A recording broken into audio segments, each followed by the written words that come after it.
Hello, welcome back to my YouTube channel. Today our topic is gravity and acceleration due to gravity. Gravity क्या होता है इसको हम समझेंगे हम, और एक्सेलरेशन ड्यू टू ग्रेविटी क्या है उसको भी हम समझेंगे हम। तो ग्रेविटेशन चैप्टर को अगर हमने समझना है, ये बेसिक टर्म्स आपको अच्छे तरीके से समझ में आ जाना चाहिए। उसके बाद इसी टॉपिक में हम रिलेशन फाइंड आउट करेंगे स्मॉल जी और कैपिटल जी के बीच में। स्मॉल जी जो होता है ये एक्सेलरेशन ड्यू टू ग्रेविटी होता है, अभी मैं इसको समझाऊंगा। और कैपिटल जी जो हमारे पास होता है इसको कहा जाता है ग्रेविटेशनल कांस्टेंट, जो हमने न्यूटन्स लॉ ऑफ ग्रेविटेशन में पढ़ा है। इनके बीच में भी हम एक मैथमेटिकल रिलेशन जो है वो फाइंड आउट करेंगे। उस मैथमेटिकल रिलेशन से हमें क्या फाइंड आउट होता है उसको भी हम देखेंगे, कैलकुलेट करेंगे हम। इससे पहले कि हम वो मैथमेटिकल रिलेशन निकालेंगे, हम लास्ट पे हम कैलकुलेट करेंगे वो हम पहले हम इन बेसिक टर्म्स पर जाएंगे हम कि ग्रेविटी और एक्सेलरेशन टू ग्रेविटी क्या होता है। तो सबसे पहले ग्रेविटी क्या होता है?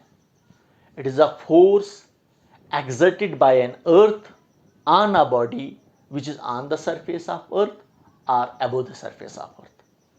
ग्रेविटी एक फोर्स होती है जो फोर्स एक बॉडी पर एक्ट करती है, जो बॉडी अर्थ की सरफेस पर होती है या अबोव द सरफेस होती है। जैसे मैं एक बॉडी हूं, अर्थ की सरफेस पर हूं और अर्थ की वजह से मेरे ऊपर फोर्स एक्ट कर रही है, उस फोर्स को क्या कहा जाता है? ग्रेविटी कहा जाता है। समझे आप? और वो फोर्स कहां की तरफ होती है? Towards the earth, towards the centre of the earth की तरफ होती है। एक तो मैं अर्थ की सरफेस पर हूं, दूसरा ये चौक ले रहा हूं मैं। अगर मैं कहूंगा ये अर्थ की सरफेस से ऊपर है, इस चौक को अभी मैं छोड़ दूंगा, ये भी अर्थ की तरफ मूव करेगा। ये किसकी वजह से? एक फोर्स एक्ट करती है चौक पर। वो कौन सी फोर्स होती है? वो ग्रेविटी होती है। समझे आप? अर्थ की फोर्स होती है, तभी जाकर ये चौक जो है ये मूव कर रहा है towards the centre of earth, earth की सेंटर की तरफ मूव करता है। तो उसको क्या कहा जाता है? ग्रेविटी कहा जाता है। जो फोर्स अर्थ की वजह से लगती है एक बॉडी पर, उसको क्या कहा जाता है? ग्रेविटी कहा जाता है। हमने न्यूटन्स लॉ ऑफ ग्रेविटेशन में पढ़ा था हमने ग्रेविटेशनल फोर्स। अगर आपको पूछा जाएगा ग्रेविटेशनल फोर्स और ग्रेविटी में क्या डिफरेंस है, ग्रेविटेशनल फोर्स होती है, ये फोर्स ऑफ अट्रैक्शन ही ये भी होती है। लेकिन ये फोर्स ऑफ अट्रैक्शन कोई सी भी दो बॉडीज अगर हम इस यूनिवर्स में लेंगे, उन दो बॉडीज के बीच में ये फोर्स ऑफ अट्रैक्शन होती है।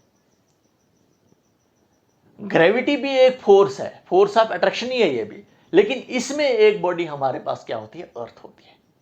तो ये मेन पॉइंट आपने याद रखना है। ग्रेविटी में एक बॉडी जो होती है अर्थ होती है, और दूसरी हम कोई सी भी बॉडी ले सकते हैं जो अर्थ की सरफेस पर हो या अर्थ की सरफेस के ऊपर हो। अब हमारे पास है एक्सेलरेशन ड्यू टू ग्रेविटी क्या होता है। Acceleration due to gravity simple में हमारे पास एक्सेलरेशन ही है। ये भी जो हम एक्सेलरेशन पहले भी हमने डिफाइन किया है, हमने लॉज ऑफ मोशंस में हमने पढ़ा है कि एक्सेलरेशंस क्या होता है? Rate of change of velocity होता है। Acceleration is defined as the rate of change of velocity with respect to time. जब वेलोसिटी हमारी चेंज हो जाती है टाइम के साथ साथ, उसको क्या कहा जाता है? That is known as accelerations. बिल्कुल यहां पर भी हम वैसे ही इसको डिफाइन करेंगे हम एक्सेलरेशन ड्यू टू ग्रेविटी को। यहां पर भी एक्सेलरेशन ड्यू टू ग्रेविटी को वैसे ही डिफाइन किया जाता है। It is defined as the rate of change of velocity, but due to the gravitational pull of earth. यहां पर जो हमारे पास velocity change होती है वो ग्रेविटेशनल पुल ऑफ अर्थ की वजह से होती है, वो ग्रेविटी की वजह से होती है। अर्थ की ग्रेविटी की वजह से जो एक बॉडी में एक्सेलरेशन एक्ट करती है, उस एक्सेलरेशन को कहा जाता है एक्सेलरेशन ड्यू टू ग्रेविटी, जिसको हम स्मॉल जी से रिप्रेजेंट करते हैं। वही यहां पर लिखा है मैंने, it is defined as the rate of change of velocity due to the gravitational pull of earth. तो इसमें ग्रेविटेशनल पुल ऑफ अर्थ, या आप सिंपल में कहोगे ड्यू टू ग्रेविटी। ग्रेविटी की वजह से जब हमारे पास वेलोसिटी चेंज हो जाती है एक बॉडी की, और वो ग्रेविटी क्या है? अर्थ की वजह से, तो उस टाइम जो एक्सेलरेशन प्रोड्यूस होती है एक बॉडी में, उस एक्सेलरेशन को क्या कहा जाता है? That is known as acceleration to gravity. जैसे फ्री फॉल ऑफ बॉडी, एक एग्जांपल दूंगा मैं। जैसे हमारे पास एक चौक है, इसको यहां से छोड़ रहा हूं मैं, फ्री फॉल इसको कहा जाता है। बाय फोर्स नहीं छोड़ रहा हूं, सिंपल में इसको मैंने छोड़ा नीचे के लिए। जो ही छोड़ा मैंने इसको, तो इस पर ग्रेविटी एक्ट कर रही है। ग्रेविटी एक्ट करने की वजह से ये बॉडी जो है फॉल कर रही है नीचे की तरफ, टुवर्ड द सेंटर ऑफ अर्थ की तरफ, और इसकी वेलोसिटी चेंज हो रही है। जो ही यहां से इसको मैंने छोड़ा, इसकी वेलोसिटी इंक्रीज हो रही है। इसकी वेलोसिटी इंक्रीज होती है 9.8 मीटर पर सेकेंड के हिसाब से इसकी वेलोसिटी इंक्रीज होती जाती है नीचे की तरफ, टुवर्ड्स द सेंटर ऑफ अर्थ की तरफ। इसका मतलब इसकी वेलोसिटी चेंज हो रही है टाइम के साथ साथ। तो इस टाइप की वेलोसिटी को क्या कहा जाता है? जब हमारे पास ये चॉक नीचे की तरफ आ रहा है, इसकी वेलोसिटी इंक्रीज हो रही है टाइम के साथ साथ।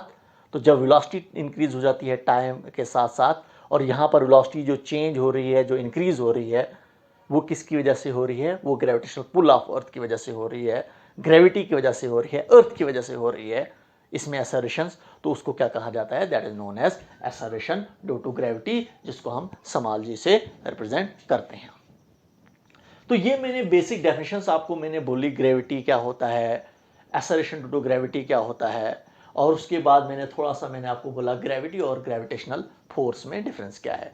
ग्रेविटी भी एक फोर्स ही है जिसमें एक बॉडी अर्थ होती है, दूसरी कोई सी बॉडी ले लेंगे हम, और ग्रेविटेशनल फोर्स जो होती है जिसमें हम यूनिवर्स में कोई सी भी दो बॉडीज आप लोगे आप, तो उनके बीच में जो फोर्स होती है उसको क्या कहा जाता है? ग्रेविटेशनल फोर्स कहा जाता है। कोई सी भी दो बॉडीज, जैसे यहाँ पर हमारे पास मून और अर्थ ले लेंगे हम, तो वहाँ पर भी ग्रेविटेशनल फोर्स है, समझे आप। और अगर कोई सी भी दो बॉडीज़, यहाँ पर अगर मैं एक ये चौक ले रहा हूँ मैं और ये बोर्ड ले रहा हूँ, तो इनके बीच में भी फोर्स है, ग्रेविटेशनल फोर्स है, समझे आप। तो ये ग्रेविटी एक स्पेशल केस है जिसमें एक बॉडी हमारे पास अर्थ होती है, तो अर्थ की वजह से जो फोर्स एक्ट करती है किसी भी एक बॉडी पर, तो हम उसको स्पेशल केस में बोलते हैं हम ग्रेविटी। जनरल में हम बोलते हैं ग्रेविटेशनल फोर्स ही। तो स्पेशल केस आपके पास क्या होता है? जिसमें एक बॉडी आपके पास अर्थ होगी, तो वहाँ पर हम कहेंगे दैट इज ग्रेविटी हम कहेंगे। अब हमारे पास एक छोटी सी रिलेशन है, relation between small g, this is acceleration due to gravity जो अभी मैंने पढ़ाया, एंड कैपिटल जी हुआ, इसको क्या कहा जाता है? दैट इज ग्रेविटेशनल कांस्टेंट, जो हमने पढ़ा है। कहाँ पर पढ़ा है हमने? जो हमने न्यूटन्स लॉ ऑफ ग्रेविटेशन में हमने पढ़ा है। अब देखिए, जो हम रिलेशन निकालेंगे, सबसे पहले हम अर्थ कंसिडर करेंगे। हम लेट अस कंसिडर एन अर्थ। हम ये एक अर्थ कंसिडर कर रहे हैं। ओ जो हमारे पास अर्थ का सेंटर है, और ये ले रहा हूं मैं अर्थ का रेडियस आर, ये अर्थ का रेडियस है।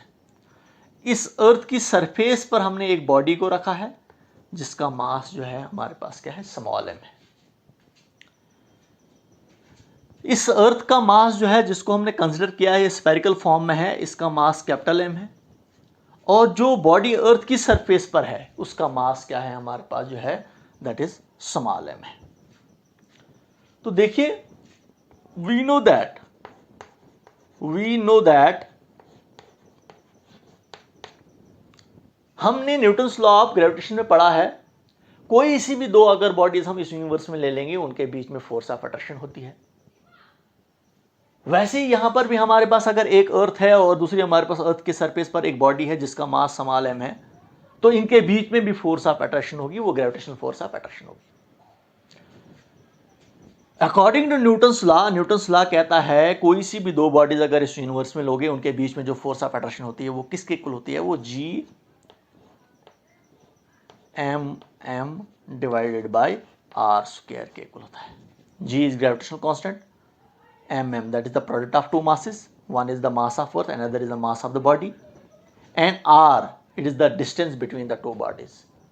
दूसरी बॉडी अर्थ की सरफेस पर ही है, और डिस्टेंस जो हमने मेजर करना होता है एक बॉडी के सेंटर से, तो एक बॉडी हमारे पास अर्थ है, उसके सेंटर से, तो सेंटर से अर्थ की सरफेस तक जो डिस्टेंस है वो r के इक्वल होगा, वो रेडियस ऑफ अर्थ के इक्वल होगा। तो इसीलिए ये जो हमने लिखा GMM divide by are square, ये हमारा न्यूटन्स लॉ ऑफ ग्रेविटेशन है। जिसने नहीं पढ़ा होगा, पहले न्यूटन्स लॉ ऑफ ग्रेविटेशन को पढ़ें, उसके बाद आप ये समझेंगे। ये हमारे पास इन दो बॉडीज के बीच में क्या है? फोर्स है, जिसको कहा जाता है ग्रेविटेशनल फोर्स। ऑल्सो इसके बाद हमारे पास जो है, जो एक तो ग्रेविटेशनल फोर्स, दूसरी हमारे पास ग्रेविटी।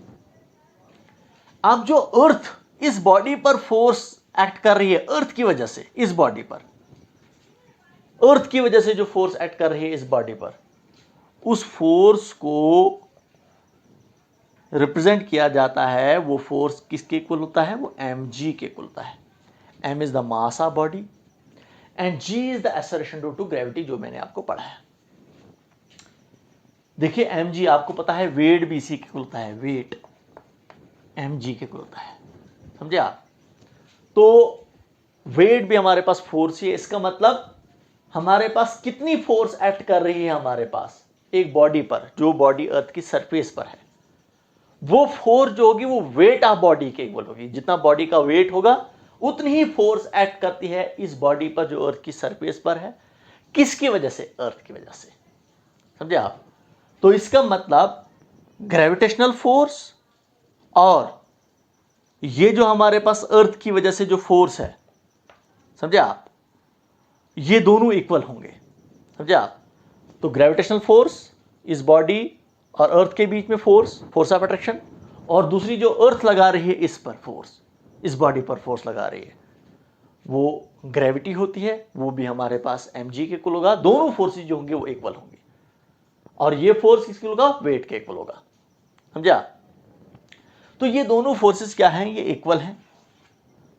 तो दोनों को हम कंबाइन करेंगे from equation first and second, दोनों को कंबाइन करोगे आप from equation first and equation second, दोनों को when left hand side equal to left hand side, right hand side should be equal to right hand side.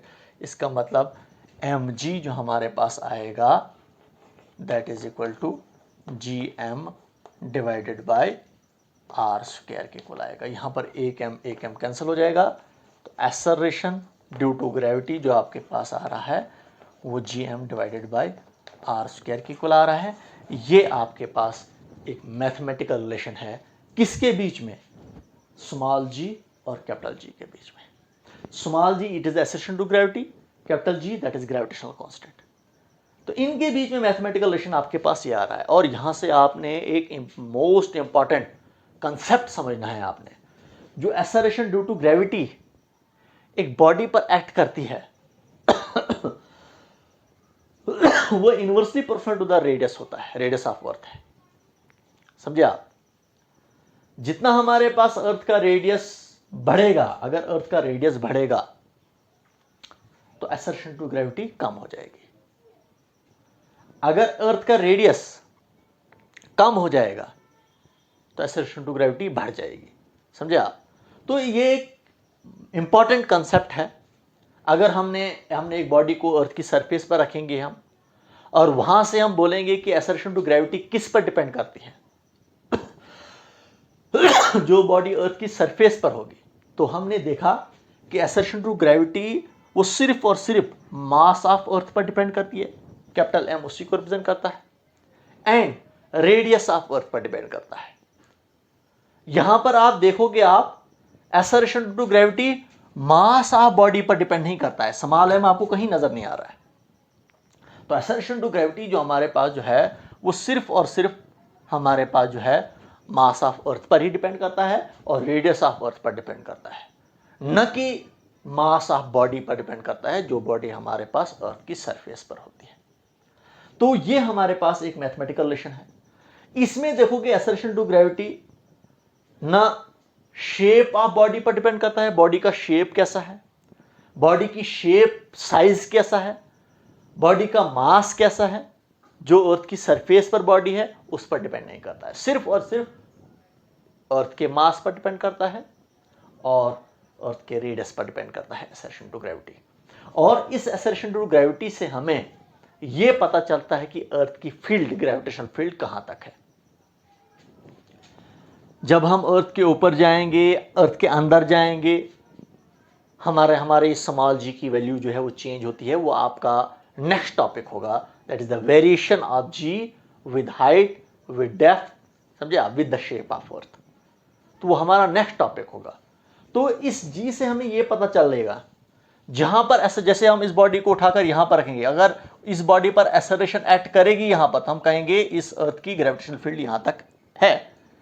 फिर इसी body को उठाकर काफी अर्थ से दूर रखेंगे, वहां पर उस बॉडी पर अगर असर्शन एक्ट नहीं करेगी, उसका मतलब वहां पर अर्थ की ग्रेविटेशनल फील्ड वहां पर नहीं है। तो इसका मतलब असर्शन ड्यू टू ग्रेविटी से हम ये भी मेजर कर पाते हैं कि अर्थ की ग्रेविटेशनल फील्ड कहां तक है।